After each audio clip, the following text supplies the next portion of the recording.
নমস্কাৰ, মই পংকজে আপোনালোক সকলোকে পুনৰবাৰ মোৰ ইউটিউব চেনেল তথা ফেচবুক পেজ পংকজ লিমকাল অন্তৰ্গতেৰে স্বাগতম জনাই লৈ আনিছোঁ গোৱালপাৰা জিলাখনত হাতী মানুহৰ সংঘাতৰ খবৰ।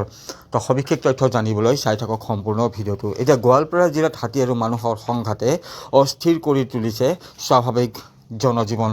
নিতৌ দেখিবলৈ পোৱা গৈছে জিলাখনৰ বিভিন্ন প্ৰান্তত বনৰীয়া হাতীয়ে খাদ্যৰ সন্ধানত জনাঞ্চলত প্ৰৱেশ কৰি চলাই গৈছে উপদ্ৰৱ সন্ত্ৰাস।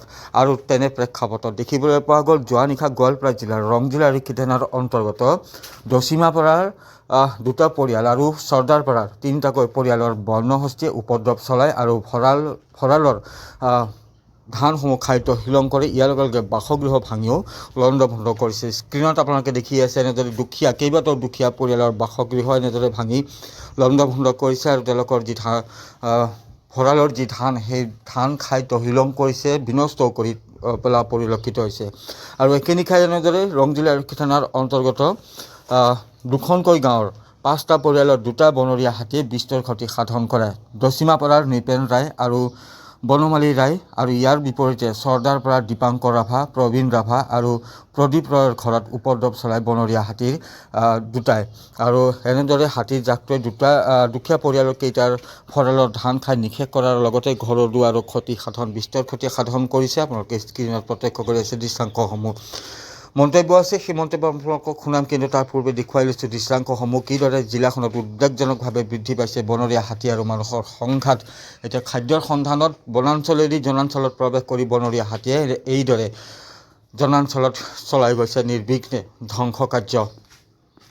পুনৰবাৰ জনাই দিছোঁ আপোনালোকক, গোৱালপাৰা জিলাখনত বনৰীয়া হাতী আৰু মানুহৰ যি সংঘাত সেয়া উদ্বেগজনকভাৱে বৃদ্ধি পোৱাৰ মাজতে যোৱা নিশা এনেদৰে জিলাখনৰ ৰংজিলা আৰক্ষী থানাৰ অন্তৰ্গত দচিমাপাৰা আৰু চৰ্দাৰপাৰাত 5টাকৈ পৰিয়ালৰ বাসগৃহত ক্ষতি সাধন কৰে আৰু ইয়াৰ লগে লগে ধানৰ যি ভঁৰাল সেই ভঁৰাল এনেদৰে ভাঙি ধান খাই তহিলং কৰিছে আৰু বিস্তৰ ক্ষতি সাধন কৰিছে পৰিয়ালকেইটাৰ বাসগৃহসমূহ। স্ক্ৰীণত আপোনালোকে দেখি আছে হৃদয় বিদাৰক দৃশ্য। আৰু এতিয়া জিলাখনত সুলভ হৈ পৰিছে আচলতে এই ধৰণৰ কাৰুকাৰ্য। বনৰীয়া হাতীৰ যি সন্ত্ৰাস সেয়া দিনক দিনে বৃদ্ধি পাইছে।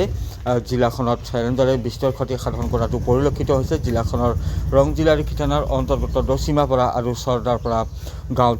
এতিয়া এই খবৰটো দিয়াৰ লগে লগে আন এটা খবৰ দি ল'বলৈ লৈছোঁ আপোনালোকক। যিহেতু জানে আপোনালোকে যে 12 মে'ত গোৱালপাৰা জিলাৰ ধূপধাৰাত খেল এখন আছিল, উপহাৰ কুপনৰ খেল, আৰু সেই খেলখন সেইদিনাখন নহ'ল। তো খেলখন কি পৰ্যায়ত আছে সেই সম্পৰ্কত মই ইতিমধ্যে আপডেট লৈ আছোঁ। আৰু তেওঁলোকে জানিবলৈ দিয়া মতে 2 দিনৰ ভিতৰতে তেওঁলোকে যি খেলৰ তাৰিখ সেই খেলৰ তাৰিখ নিৰ্ধাৰণ কৰিব আৰু তাৰপিছতে মই আপোনালোকক অৱগত কৰাই দিম মোৰ পেজৰ জৰিয়তে। নমস্কাৰ। মানে ৰাতি তেতিয়া 1টা বজাত 1টা বজাৰ ভিতৰত ৰাতি আমি টোপনি গৈছিলোঁ। 2টা বনৰীয়া হাতী আহি মোৰ চোতালত সোমাইছিলে। সোমোৱাৰ পিছত হাতীকেইটাই ওলাই পেলাই যাই মোৰ ভঁৰালৰ ধান খাইছে আৰু ভঁৰালটো ভাঙাইছে। মোৰ অলপ ক্ষতি হৈছে আৰু কলগছ খাই আৰু আহি পেলাই বনমালী ৰায়ৰ ঘৰত হাতী সোমাই তাৰ ছাল এখন উদ্ৰাইছে। উদ্ৰাই পেলাই ৰাইজে খেদি দিয়াৰ পিছত ওলাই যায় সদাৰপাত।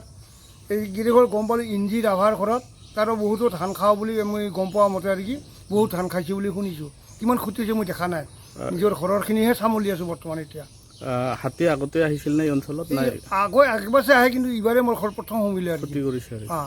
ফৰেষ্টৰ আহিছে? ফৰেষ্টে আহিছে।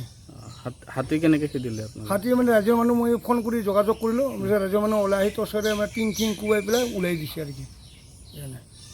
হয়, নমস্কাৰ। মোৰ নাম দীপাংকৰ ৰাভা, গাঁওখনৰ নাম চৰ্দাৰপাৰা।